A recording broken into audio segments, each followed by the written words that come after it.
There we go.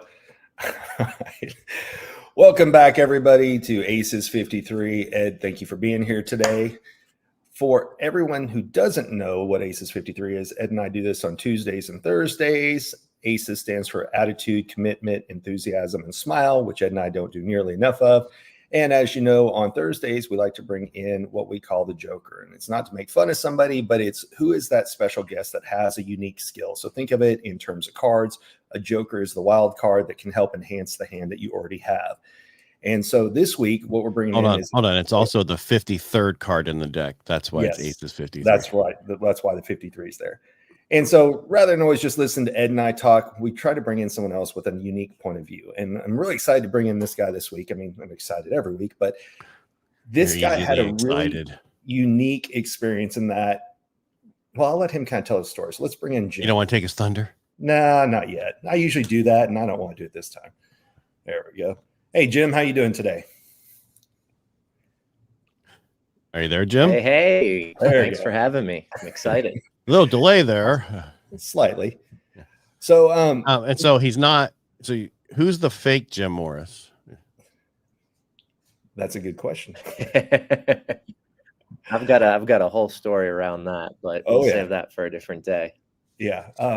So we'll give the short version. Someone else had the same name, right? So if you go to Google him, he had to find a way to stand out. So much like our friend Steve, he's Steve D. Sims, because there's already a Steve Sims. I'm lucky, Brian Galke. You're lucky, Ed Parco. There's not a whole lot of us out there, but poor Jim, somebody else took his name. So too bad it wasn't Morris' son. That's right. So here's what. Hey, I'm alive and well. Morrison's not here with us, so I think I win that game. I will give a little bit of background about what I think is interesting about Jim is not only is he in real estate, but the way I ran across him is he was willing to put himself out there in a variety of different ways. So before we actually met in person, I got to see him on Dropping Bombs, which is very difficult to get on. And one of the things that came up, and we're going to let Jim kind of talk about it, but so for anybody who doesn't know, Dropping Bombs is Brad Lee's podcast. Very difficult to get on. And that's different than what most people think it is. True. When Jim came on and he explained what he wanted to do that's so different in the industry, Brad was blown away. He's like, I've never seen this or heard of this before in the industry. And this is somebody who has hundreds of podcast guests and talks to a variety of business people. So Jim, give us a little bit. Let me add to that. He also talks to a lot of real estate people. Oh, yes. So for the fact that he said that, because I don't know about what's going on here, because I just, I'm late to the party. But what I'm getting at is he's talked to a lot of them. He promotes a lot of different real estate agents, or people who are in the field doing different things. So that's all I want to say to that point. So take it, Jim.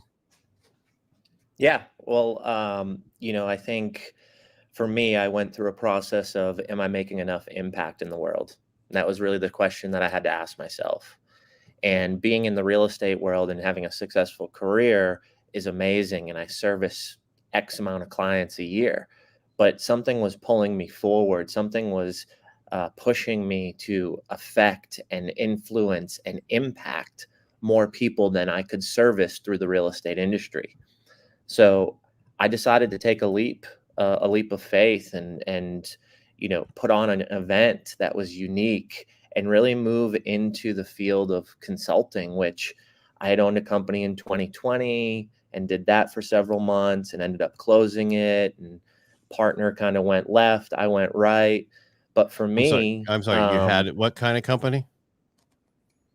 Consulting. Okay, just want to make sure it was the same thing. Sorry. Yeah.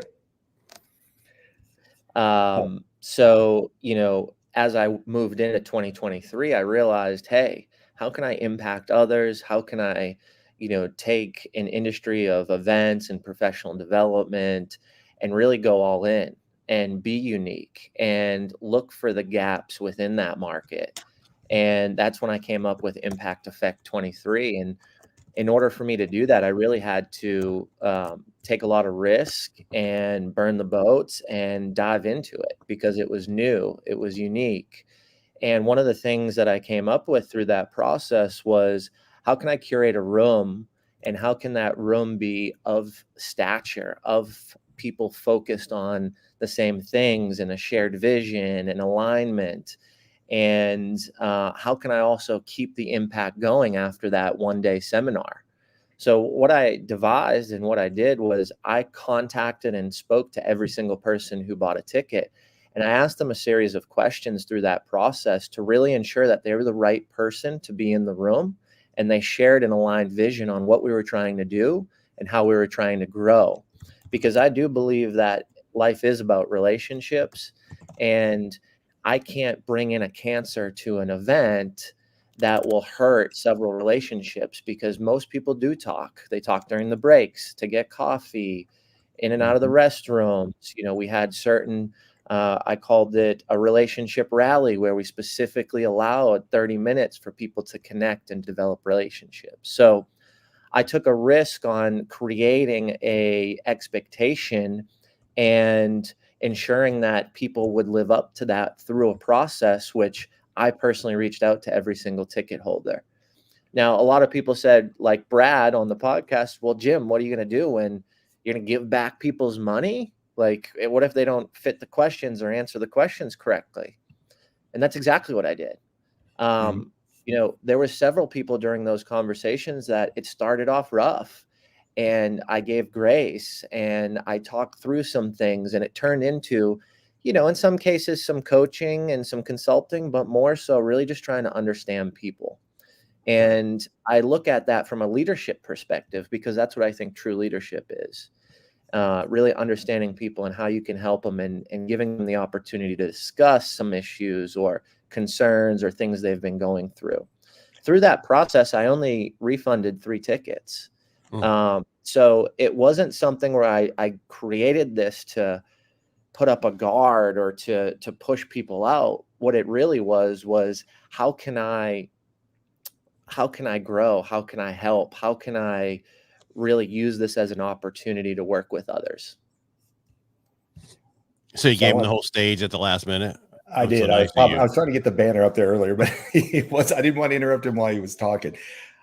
Now, for people listening, what they don't realize is you weren't talking 20 people. You weren't talking 100 people. You were literally there with hundreds of people that you personally took the time to talk to get to your event. And to add to that, this is your first event. So you didn't say, hey, I'm going to go down to the Holiday Inn. I'm going to rent out a small conference room, and I hope that 20 people show up. The venue you secured was absolutely amazing. I mean, when you first hear, hey, this venue is we're going to be in a bar, right? You had several people who were like, I'm not going because I'm not going to a business meeting in a bar. But in hindsight, it was an ideal location. Why? Because what's the worst thing that can happen at an event is to have poor acoustics, poor lighting, poor video, because it's all taken apart and put together. But you went to a venue where all that exists. And so it ended up being, not only is it a very pleasing venue to look at, but like the aesthetics of being there and everything was fantastic, because you had the speakers stay in the room so people could talk to us. We were respectful of the other speakers in that we said, hey, if you want to walk to the other room, you created VIP event for people to show up at the night before to get to know each other as well as the speakers. You had a VIP breakfast that morning, and you had an entire 9 to 5 event. But what was the thing that, in addition to doing that you did that's so unique in this industry? So one of the things that I've realized by attending events and even speaking is you go to this event and then it ends, and you go back to the same culture, you go back to the same desk, you go back to the same habits. And I really wanted to break that norm. So my goal was to do this one-day event, do it as big as possible, bring in amazing folks like yourself and several other speakers, jam-pack the content, and then give you the opportunity through purchasing your ticket to come back for 4 more live events where I bring back some of the keynote speakers and we dive even deeper into the content. And the cool thing about those follow-up live events, and a lot of people said, Jim, you're crazy. You know, that's a lot of work. That's a lot of effort. That's a lot of money. It's a lot of marketing. But I didn't want to fall short to what I would expect in that process. Right. And I wanted to deliver, and I wanted to deliver large, and I wanted to deliver something that I believed in. And the coolest thing about, you know, those follow-up events And what we're seeing, because we've only done 2 of 4 of them, is we do a 1-hour Q&A after we revisit that content.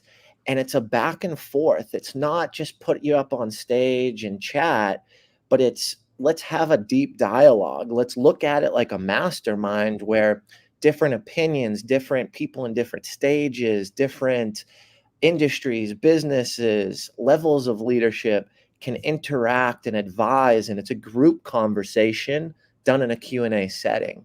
And the feedback's been amazing because it's actually caused impact. It's actually caused folks to come prepared, to learn, and to really dive into those questions that will move the needle for them. You know, my whole goal is to break the barrier and to create the impact. And I wanted to go big, and I wanted to take the opportunity to do that in such a unique and different way.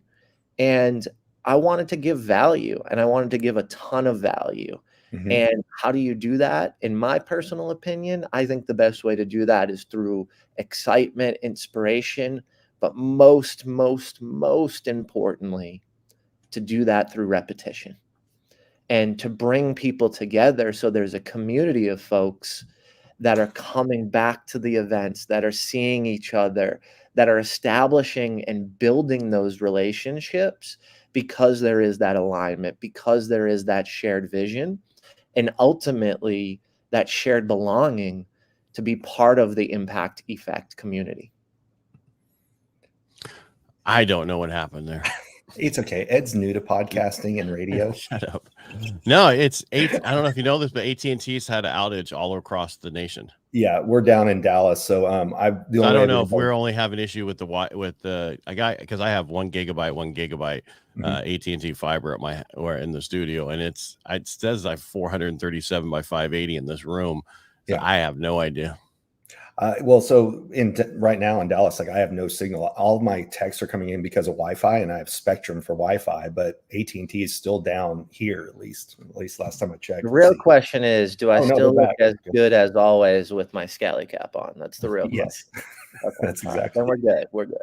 Now, sorry, Brian, you've been puffing this up this whole time. I want to talk some other questions, all right, if you don't mind, about this event. And it's just because I wasn't involved with it, and that's not because I'm not saying you didn't involve me. I'm just saying you told me about it, but I didn't know anything really about it. All right, so I want to go over your background a little bit. How long you been in the real estate industry? 3.5 years. And so, please don't take this wrong. What made you think that you could put this event on? And I don't mean that.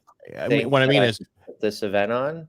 The reason I've asked that question is because I know people been in the industry for 20 years, 15 years, 10 years, 5 years who do amazing numbers, but they're like, okay, well, and then we have people who are younger and who go, yeah, I can just do it. What the heck? And I think, would it be getting out your own way? You just said, I'm just going to do it. Well, just to be clear, this isn't a real estate event. This is, I didn't say it was. Me taking the leap into following my passion and my calling and getting out of real estate, essentially. So this was me resisting. This was me pushing back on what was pulling me forward to really spend time and help business owners grow and develop and become great leaders. So I felt a lot of resistance in a career that was real estate because I felt I could impact more people in all industries. So the reason why I did this was because I saw a gap in the market, was the first reason. The second reason was my life changed at an event. My life changed at a conference. So if I can give that back to the community, or at least give folks an opportunity to make a shift or a change that can ultimately transition and expand the trajectory of their future life, then that's why I want to do it. And I have experience in events. I have experience in hospitality. I've worked with event planners in the past. So I really was just taking a culmination of what I've learned, what I've experienced, and wanted to disrupt the industry. That was really my goal. I was hearing a lot of great things about events and conferences. I was hearing a lot of negative things. So I wanted to take the good nuggets and I wanted to hold on to those and try to advance them.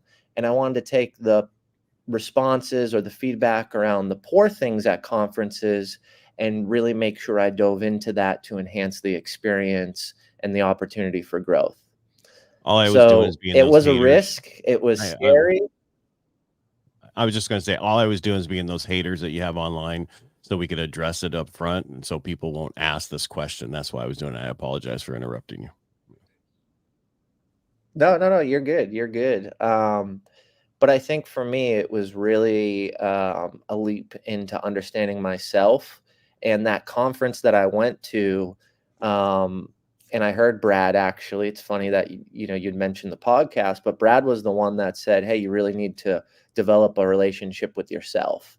And I wanted to create impact and I wanted to help business owners, but I was scared of failure. I was scared of ego, meaning like, oh, I'm not going to do this or I'm not going to do that because I may fail and I may look stupid to others. So by doing this conference, I actually needed this just as much as anybody in the audience to give myself the validation to take such a large risk and put myself up against something that was really hard, new, and unique. I don't want to sound arrogant because the real estate industry is a very difficult industry, but it wasn't enough for me and I did really well in it. And it could be timing because I got in when the market was great and the rates were low. And I totally understand that. But I also think everything else leading up to that point prepared me to walk into an industry that I knew only a little bit about from an investing side and to really push and help others. I mean, I didn't get into real estate to be a realtor. I got into real estate for my own personal understanding of the market so I could invest. And through that process, friends and family were buying investment properties. And I was like, what are you doing? That's junk, or that's in a poor area. And who told you it was going to appreciate that much? Like people are getting shot all around that area. It's going to take 5, 7, 10 years. And I started transacting because I wanted to protect people I liked and I loved. And I did pick some really good assets early on. So through that process of real estate, what I learned was, wow, this is great. And I'm very humble and I'm very thankful. And I met very great people and they helped me and advance my career drastically. But it just wasn't enough for me. And I wanted to do something I've always wanted, but I was scared. I mean, I was scared to speak on stages till 1.5 years ago. And I would only command a room of managers when I was in corporate, 30, 40 people. But you got me outside of that conference room, man. I was scared. And I knew that by doing this, it would push me into a situation to prepare and to speak more and to get out of my comfort zone, because who invests $240,000 in a conference and doesn't actually get on stage and speak seems a little crazy to me. So I was forced to enhance that skill and put myself in uncomfortable situations and try something new. This goal of having a conference was so large to me because there's so many aspects: sales, marketing, video, AV, sound, lighting, venue, contract, negotiation. And this goal is so big that I had to become someone new and I had to get out of my own way and I had to really learn and enhance my skill set and do something big and scary. And I learned a lot about myself through that process, and I made a lot of mistakes and I did a lot of really poor things. And I don't regret it and I don't look back on it. I look at it as a catapult into learning and growing and continuing to enhance my skill set and help others through that process. And so you put millions that of was dollars. long-winded. You got me excited. No, yeah, You got me yeah. excited. Yeah. Well, hold on before you talk, bro, because Yeah, it's go for it. expensive to put on events. I'm just putting on a firewalk for veterans here locally on the 12th and 13th of April. And it's amazing the cost of everything that you have to deal with. And people don't realize. So it's expensive to put on events and to have people not show up. I'm not saying that's, but there's people who put on these huge events and they're like, okay, 40% of the room's there.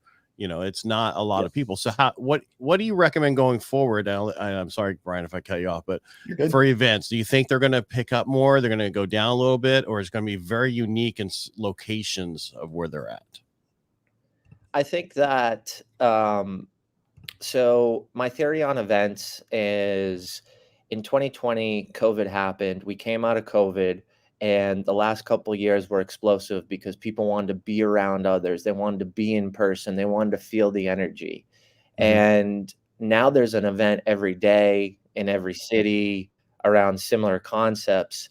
So it's really going to force people to be unique, to really dive deeper into how they're helping folks, and to really fine tune the model of marketing and the correct messaging to the target market and the correct audience.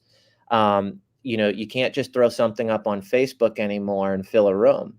And I did that for a while. But right now, I would say if you don't have a system for sales, you don't have a system for marketing, and you are not ready to jump on board and give this thing your all, then from what I hear in the industry, from what I hear from folks and what I've seen, because I do help others throw events and consult, is it's going to fail massive. I talked to someone yesterday who lost $50,000. I talked to someone else who's looking at $180,000 loss.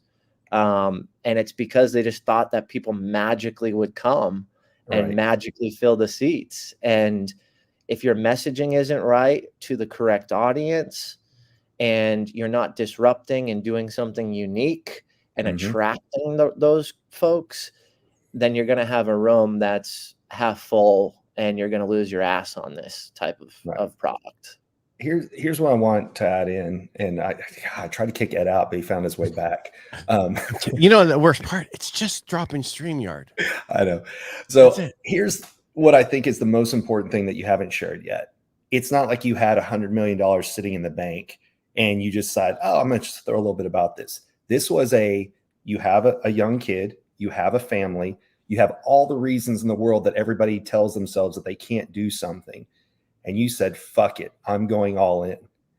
And that's what made the event what it was, is you had to. Brian, just you saying that right now just gave me the chills all over. You put me back at the dinner table a year ago with my wife, crying uncontrollably, saying, I may fuck this up for us. You didn't marry this, because also I had a new marriage. I mean, I've only been married a year and a half. Right. And you've got a young child, right? You had every reason that people tell themselves they can't do something. And that's why this is so important in my eyes. I appreciate that. It, I mean, just being real and raw, I'm still paying off some credit cards right now for that event. I didn't earn a profit on ticket sales. I built a brand. I built consulting business. I've made back thousands of dollars since October, and I'm continuing to work through that, right? It's not a 1-for-1 for me. It was how can I go take a big risk and a big leap and figure it out? And I think through that process, what's really important, Brian, is making sure that my wife supported this in the first place, making sure that she was on board. And during that conversation, I said, are you okay with this? And she said, I'd be okay if I wouldn't be okay if you didn't do it. That's a good wife. That was very powerful. And I mean, we even talked about, she said, and we're not there and we didn't have to get there, thank God. But I mean, she said, if we need to sell the investment properties and the house and the kitchen table we're sitting at, and live in an apartment, I support you. You hear those stories like Alex Hormozy in his book. He talks about being bankrupt and telling Layla to leave him. And she said, I would stay with you if we lived under a bridge. And that is a huge, huge thing. And that's one of the things that was really neat. And I know, Ed, you weren't there, so I'll pop back over to you in a second. But It's okay. You mentioned that part, and you brought your wife and your kid out and said none of this would have been possible without their support. And Yeah. a lot of people don't see that. They see the people on stage. Who do you come? They don't see the pain behind the stage, right? It's kind of like the ballerina who takes off her shoes and you see the blisters and the missing toenails and everything. It's not always as pretty behind the scenes as it is up front. Yeah, and I'm a perfect case example of that. You know, I wasn't positioned to handle the stress and the pressure. You know, I made poor mistakes. I had gotten into a funk. I had poor partnerships. I brought in some speakers where there wasn't alignment with us. I I'm right made a lot of here, mistakes damn it. through that process. Yeah. But he still It was came on me, the wasn't it? He still Damn came it. on the podcast. That's I amazing. know. Back up for a second. So what was some of the mistakes you made, if you don't mind sharing? Because I do another podcast called Inner Edison. It's your greatest accomplishments come from your greatest defeats. So I'm always asking people about their failures, and because people need to learn from this kind of stuff, and you know, you need to fail in order to succeed. Totally. The biggest failure I had was I pushed responsibility of failure on other people rather than looking inward and realizing that I needed to be better. I needed to support those people. I needed to give them more knowledge. I needed to give them more advice. I needed to build better relationships with them. And those people left.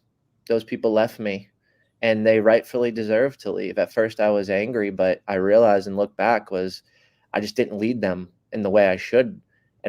But I also, you know, I didn't really know what the hell I was doing, right? Like I didn't have the answers. And through that process, I learned the biggest thing of my entire life. Remove the ego and ask for help. And by the time I learned that, if I had asked for help, if I had dropped my ego, I wouldn't have gone through this pressure and the stress, and I probably wouldn't have lost key components and folks that could help me. You know, when we were 2 months out, the sales team and sponsorship team was Jim Morris. I had no help. And at first, and even the last few months, like I realized this just 2 months ago was, man, like I was pointing the finger at them saying they couldn't hack it, they couldn't do it, they couldn't, but it was all my fault. Like I didn't support them, I didn't give them the resource, and I just wasn't even honest to say, I don't have the script to sell a $30,000 sponsorship, and let's go spend time with this person, or let's go connect together and sit with someone who just raised 500,000 for a nonprofit and like educate and navigate and learn together.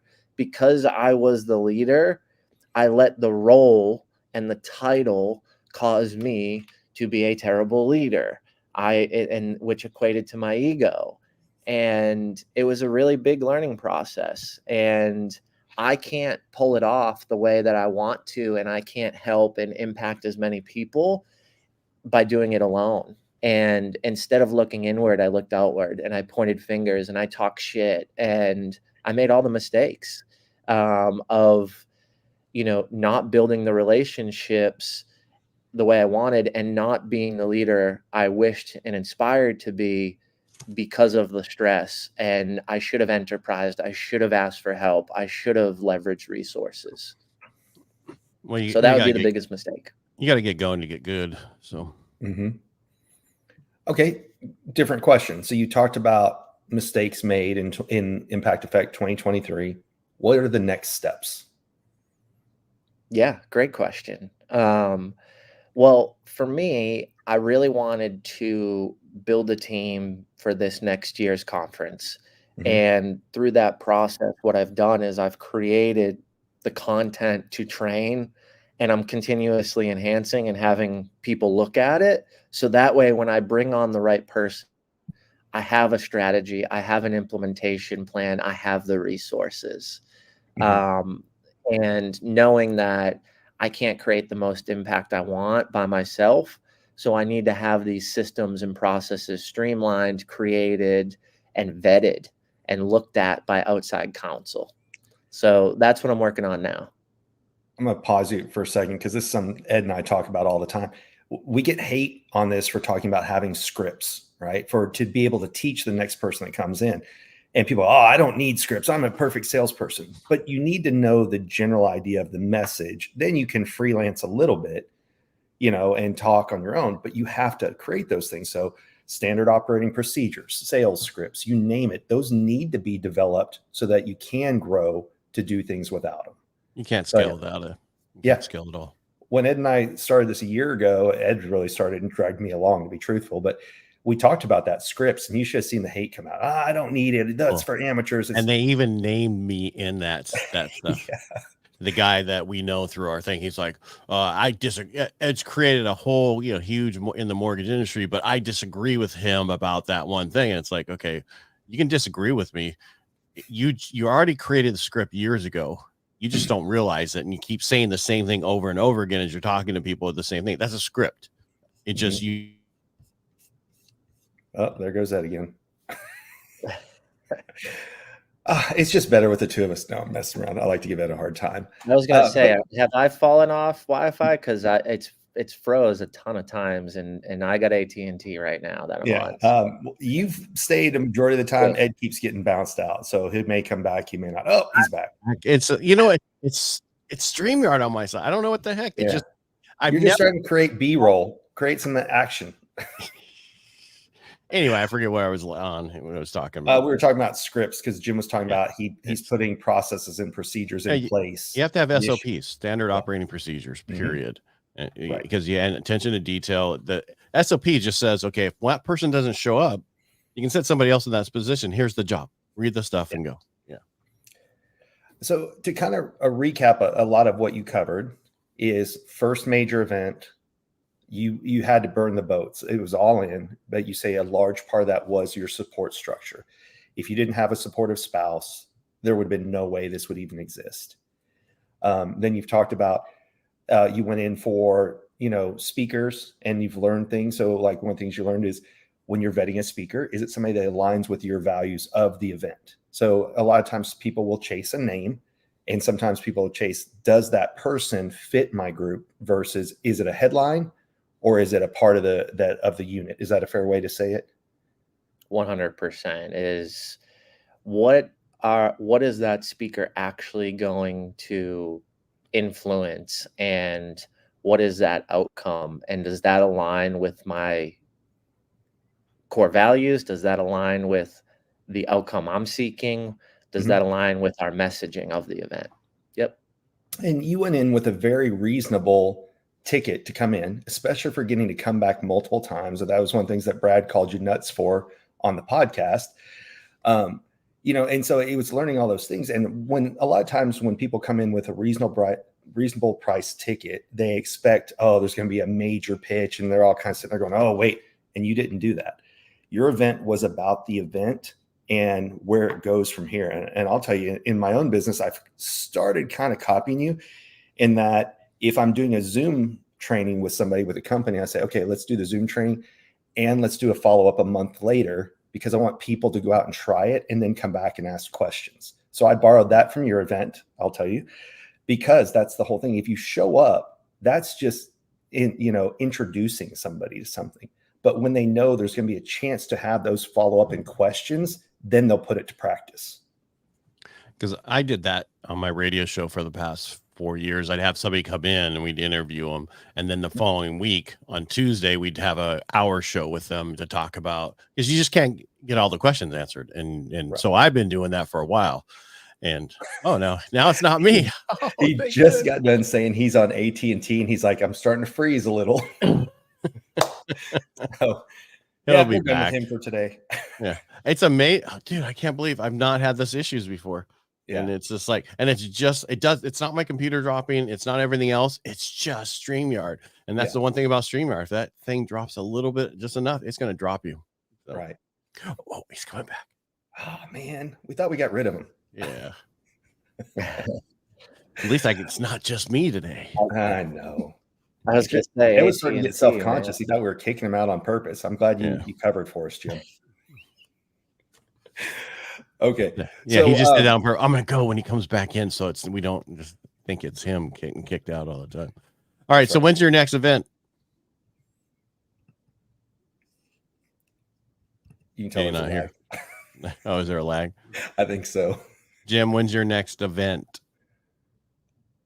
Yeah, he can't hear us. He can't hear us. Well, since he can't our hear next us, event is March 26th in Nashville, Tennessee. Of this year, right? Yes. March 26th. Wow. So that's actually going to be me, since he can't talk, but I did pop up his website. So he's got 2 more. So I'm coming back from my Q&A, and then Janine's coming back in April. And all those dates can be seen on Jim's website here. And you mentioned a kind of a teaser, Jim. Do you have an idea of when you think Impact Effect 24 will be? That's what I was talking about. That event. Yeah. Yep. So we're doing a virtual summit in May called 7 Minutes of Impact. And then we're doing a live conference, another large conference, September 18th in Nashville, Tennessee. Good time to go there. Yes. Better than June. Yeah, beautiful. Better than July, September, or August. What, I saw they shut down kind of like Dallas did because you guys got snow. And matter of fact, one of the other speakers, Tiffany Neighbor, couldn't get out of her driveway, I guess, for a couple of days. So we deal with that in California. Snow is and heavy rain in Nashville. People just aren't used to it. Yeah. All right. Thanks for coming on the show today. Really appreciate you being here. Go ahead, Brian. I was just going to say, Jim, after this whole experience, what you went through, what are probably your top 2 to 3 takeaways from everything?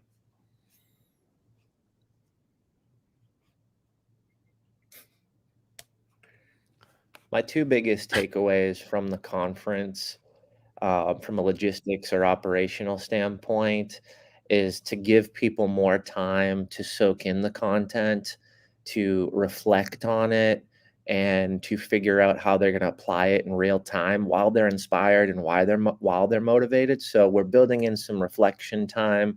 We're building in some unique opportunities. I just signed Rich Redman, who's Jason Aldean's drummer. So he's going to do a drum set, and he's going to teach some things as well, and it's going to be interactive. So I'm excited about those unique things from an operations logistics standpoint. As far as strategy, or as far as what I've learned from just doing the conference, is to really understand the messaging and to niche down on who specifically this is exactly for, and how this specifically is going to change the trajectory of their life and their outcome in business. So really just diving so deep into the why and who we service and what our exact audience is going to be. Did you do that in the beginning on the first one? Did you find out who your why was? I did, but I didn't dive as deep as I needed to. Yeah. Yeah, I came across something the other day where someone says, niche down as far as you can, and then where 2 niches intersect is where you want to be. Oh, I like that. I like that. Yeah, we'll take it. I didn't come up with it. I stole it from somebody else. Yeah. And they probably stole it from somebody else. But it's because you have to know who that is. The problem is we try to stay, even though I niched it down to this, but it's still so drastic. It needs to be so much closer. And people just don't do. They're afraid to go that niche so low. So I used to be only veterans in what I do. And that was when I was in San Diego and other places, because that was the amount of volume. Where I am now in Modesto, California, maybe it's 3% of the population if I'm lucky. And so it's a lot harder to niche down that far. But so I niche into 3 separate areas that are niched down. That's the important part. But all right, we'll pop back up your website one more time. Of course, obviously, you're also at The Real Jim Morris on Subtle Skills. Any other ways you want them to reach out to you? No, just grab my website. And yeah, I hope to connect and see if I can make an impact for you and your growth and your business. We just launched a free digital community with a ton of resources, some great, pages on what's coming up, what we're doing, how to get involved, things like that. So would love to connect deeper, and navigate an amazing relationship with y'all and your audience.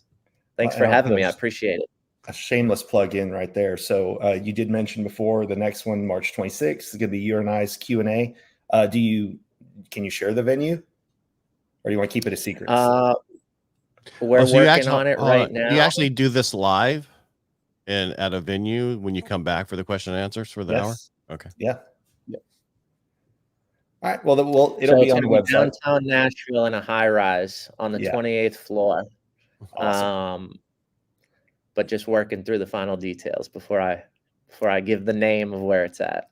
Totally fine. So everybody can go. Once again, we'll be there on March. So we'll be there hanging out, doing some fun stuff that week. And everybody can follow up here at therealjimmorris.com. Thanks for having me, guys. It was a pleasure. Our pleasure. Yeah, thanks for having us on. Ed, you want to take us out? Would you like me to take us out because you don't know how to do it? All right. Again, thank you so much for being here. We really appreciate you, Jim, being here. And thank you for watching and listening. If the best way you can support us is just go to our YouTube channel and subscribe. Remember, we're here Tuesdays and Thursdays at 10 a.m. Pacific, and you can figure out where you are locally and where you're located at. But what's that, 12 o'clock Central? Yep, 12 o'clock Central.